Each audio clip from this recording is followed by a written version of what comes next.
Good evening, friends. Welcome back to Wednesday evening with the Psalms. It's really good to be here with you, to be able to share in this time of prayer and meditation. After living through the COVID-19 virus, I'm feeling better, and I share that it was a rough couple of weeks. I found I needed to allow God to be in control, and I admit that that is not always easy for me. I discovered that I needed to rest a lot, to put aside how I thought I should be able to manage life, to surrender to the Spirit. It was a time of listening to God, of listening to my family, my friends, and to so many of you. It was a time of leaning on Jesus and allowing the Spirit to hold me. And in the midst of that season, I wrote my own psalm, which I'm going to share with you this evening. We remember how the psalmist cried out to God when life was confusing and difficult, when suffering and struggles seemed to surround them, when they were confused, when they were uncertain or unsure, when they didn't know what to do or where to turn or who to trust. Our ancient ancestors cried out to God in the midst of life, and we are invited to do the same. We are invited to lament, to weep, to grieve, to come to God with whatever is in our minds, whatever is on our hearts. So let us begin in the spirit of prayer. Sacred One, may my words continually reveal your presence. May our actions continually share your glory. May our lives be a reflection of how you are present, how you continue to guide, how you shine a light in the shadows, how your love is steadfast, eternal, and true. Be with us this evening. Be with us in this time of chaos and confusion. Be with us in this time of uncertainty and unrest. God, hold us, love us, fill us with your peace. Amen. A psalm for this time of COVID-19. Sacred One, your steadfast love and enduring presence remind me that I am not alone. Your amazing gifts of grace and hope sustain me when life seems to spin out of control, when I feel lost, when I feel unsure, when I feel as if all I have known is slipping through my fingers, when I am unable to grasp the life I have known. You created me, Sacred One. You searched me and you continue to search me. You know me fully, you know me completely. You always have and you always will. For this, I give you thanks. For this, my heart overflows with gratitude. For this, my love spills like a river of sweet and gentle water. Yet, Holy One, I am living in a time of deep despair. I find myself in a time of worry and wilderness, of wandering and wondering, and it doesn't feel good. I don't know what tomorrow will reveal. I don't know how life will resume. Everything feels so unfamiliar. Holy One, it feels as if I have lost too much. People I know and love have perished. Friends are filled with anger and anxiety. Neighbors feel isolated, feel so very alone. My body aches. I'm exhausted. I can't concentrate. I feel alone. Where are you, God? Are you still with me? Are you still with your children? Where are you, God? Giver of life, As I live through this time of pandemic, as I seek to live through this virus, I cry out to you. I cry out to you along with my sisters, my brothers, my neighbors. I cry out to you in pain, in anguish, in desperation. Giver of life, do you hear your people weeping? Do you hear your children lamenting? Where are you, God? And why? Why has this awful virus invaded your people? Why do I feel so weak and exhausted, so unsure and frail? Where are you, giver of life? You promised never to leave your people. You promised always to be with us. You promised always to protect us. You promised your Spirit would remain with us, filling us with peace, holding us with comfort, surrounding us with love. Are you listening? Are you listening, giver of life? Are you listening to the cries, the weeping, the laments of your people? Are you listening to us, God, and will you keep your promises? Will you keep the covenants you made with your people? Creating one. I remember how you worked in the past, in the lives of my ancestors, in the lives of my family and friends, in my own life when I experienced sorrows and struggles. I remember how you helped me when I didn't know how or if I could take one more step. I remember how you helped carry my burdens, which were overwhelming and weighty. I remember how time after time you heard my pleading, you responded to my cries, you filled me with your blessings. Creating one. I trust right now that you are still listening, that you are still responding, that you are at work in my life. I trust that you are at work in the lives of all your children, in this world you created, this world which you love so deeply and dearly. Creating one. I trust you know my struggles. I trust you know my fears, my sorrows. I trust you know my concerns. I trust that you have not abandoned me. I trust that you will never leave me alone. Comforting God. I realize too often that I want to be in control, that I want to take care of myself. I also realize and trust that in reality you are God and you are in control. I know and trust that you hold all of life in the palms of your hands.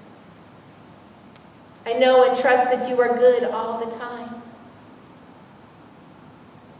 I understand my need to surrender to you. I'm aware of my need to pause, to be still, to listen, to hear your gentle whispers.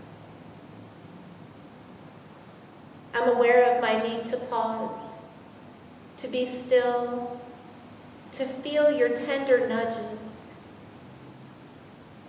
I'm aware of my need to allow you to be God, for it is you who knows every facet of my very being. It is you who catches my tears. It is you who delights in my joys. It is you who weeps when I cry. It is you who searches my mind, my heart, my soul. It is you who receives all my questions and all my doubts, along with all my joys and all my delights. Redeeming one. Thank you for all you have taught me, for all you continue to teach me. Thank you for being present each and every moment of each and every day. Thank you for calling me your beloved daughter. Thank you for grace and forgiveness, for mercy and hope, for love and light. Thank you for this precious gift of life. It's not perfect. There will be sorrows and struggles along the way. But I know and I trust that you will always be with me. For you are my God, and I am your child. Thank you. Amen. So, beloved friends, that was the song that I wrote during my time of living with COVID-19. And I know and I understand that this time of pandemic and unrest which we are living through is difficult. No doubt about it, it's difficult. And we grieve. We grieve for what we have lost. We grieve for what was familiar. We grieve for what we used to know as normal. That ability to basically do what we wanted to do when we wanted to do it. To be with our family, to be with our friends, to be with those we love. To go to a store without fear of contracting a deadly virus. To share a meal in a restaurant with our friends. To gather with our faith community for worship, for fellowship, for sharing. To shake hands. To hug. To experience the joy of human touch. To gather together to pray, to learn, to be in fellowship. We're grieving many, many losses. And grief manifests in many different ways. We've probably all heard of the stages of grief. Those stages of shock or disbelief, of denial and isolation, of anger, of depression, of guilt, of bargaining, and finally of acceptance. And I wonder, what are you experiencing right now? How does this time of grieving look and feel to you for your life?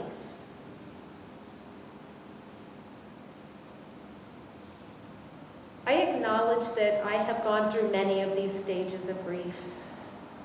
Not only when I tested positive for the virus, but as we moved from experience the joy and freedom of life into the time of sheltering in place, this time of wearing masks, of distant socializing, of quarantine, this time of living in and through a pandemic.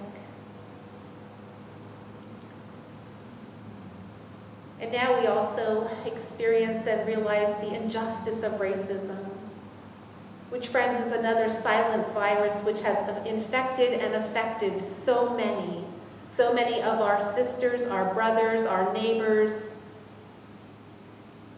people of different colors and different cultures, different countries, who speak different languages. Friends, we're grieving. We're grieving so much and so many losses. And I paraphrase C.S. Lewis, who wrote, "I never knew that grief felt so much like fear." And it does. I also want to share that grief isn't linear. We don't move through those stages one after the other and then we're done. Grief is more circular, or like waves which come at us. We may begin with shock and disbelief. I know I did in this time of pandemic. I remember that I said I never ever would have imagined that I would not be able to visit my mom, my friends, my son. I never ever imagined that I would need to worship by live streaming and recorded messages.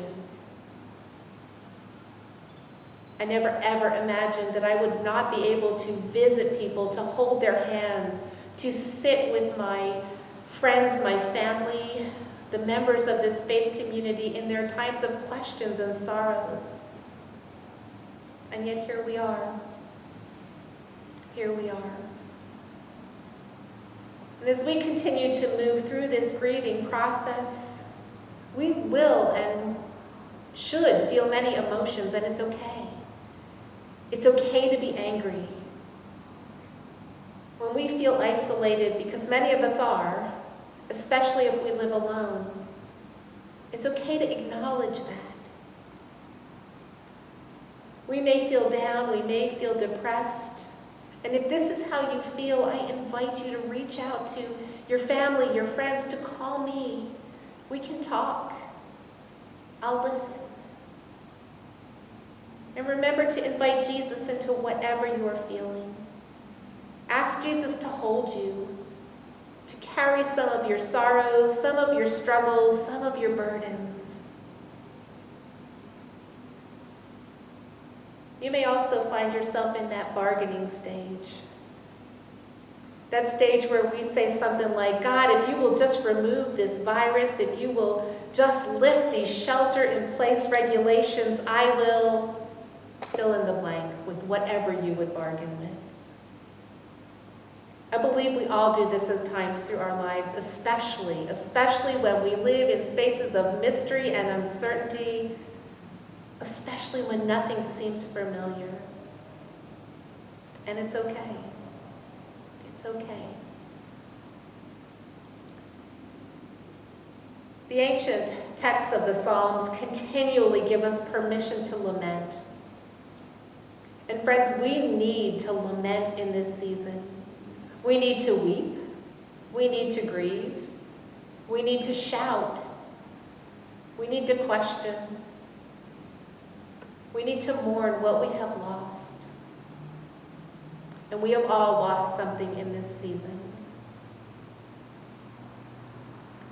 At the same time, we can trust that God continues to be with us, that God continues to love us, that God continues to move and work and lead us to something new. I don't pretend to know what life will look like tomorrow or next week or next month or next season. I don't pretend to have all the answers, but I believe that we will find a way. And I believe we will find this way relying on our living, loving God. But for now, we surrender. We allow God to be God. We allow God to be in control. And we do our best to breathe deeply. And we grieve. We grieve for everything that has been taken from us. We grieve for those who perished from the COVID-19 virus and from the virus of racism. We grieve for life as it used to be. We grieve for the times we have not been able to spend with family and friends. We grieve. And we turn to God, who is able to lead us to spaces of healing, to new spaces of wholeness, to spaces of love, to spaces of life. We turn to God, who is with us in this season, who is with us in every season of our life. We turn to God. May it be so, my friends. May it be so. And let us once again join our hearts, our souls, ourselves together in the spirit of prayer. Healing One, our hearts have broken wide open. Our souls are bruised and battered. These past few months have been so very difficult, and we are grieving. We yearn for the days when life seemed so simple, when we thought we knew what we could expect.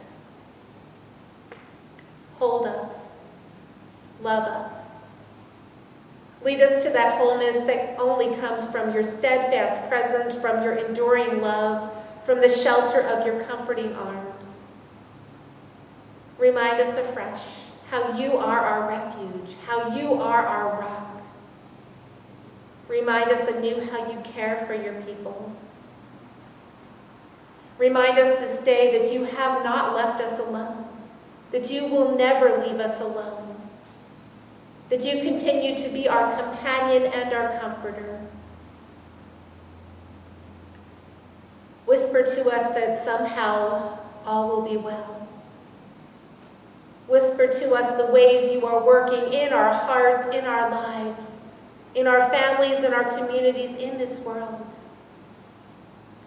which you so tenderly created, this world that you declared to be good, this world where you continue to create and speak, to sing and love. Whisper to us of your love, of your light, of your hope, of your enduring presence. Healing One, we place our trust in you. We continue to follow your way. We continue to listen to your word. Wander with us through this season. Remind us it's okay to wonder. Remind us it's okay to lament. Remind us again that we are not alone. And lead us.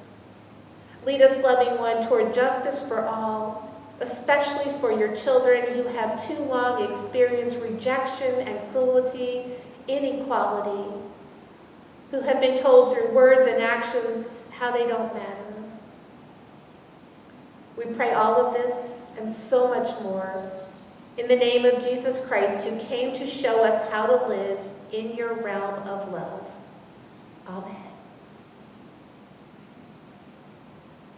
I invite you to join us next Wednesday as we continue Wednesday evenings with the Psalms. And we'll be reflecting on Psalm 19 and talking about how all of nature and all of creation sings of God's glory. And I ask, what is creation speaking to you in this season? We also invite you to join us on Sunday morning at 10:30 a.m. for worship on Trinity Sunday. And we'll come to the table to be fed by Jesus. So I invite you to have your bread of life and your cup of blessing ready in your home. Beloved of God, may this day and this week reveal moments of joy, spaces of hope. May you feel the presence of God. Peace, love, and blessings, my friends.